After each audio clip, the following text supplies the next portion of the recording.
Первое испытание было проведено в августе 49-го года, в так называемый момент нуля.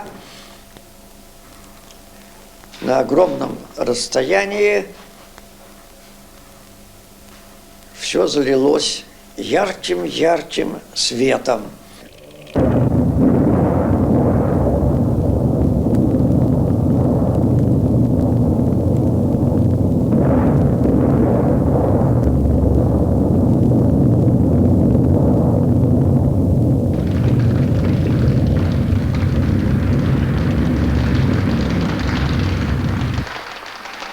Представление о том, что не обращалось на население никакого внимания, это неверно. Открытые атомные взрывы производились на Семипалатинском полигоне в течение 13 лет. Кадры, которые вы сейчас увидите, снимались в Кайнаре, Карауле и Саржале спустя 40 лет после начала испытаний. Эти села расположены рядом с полигоном.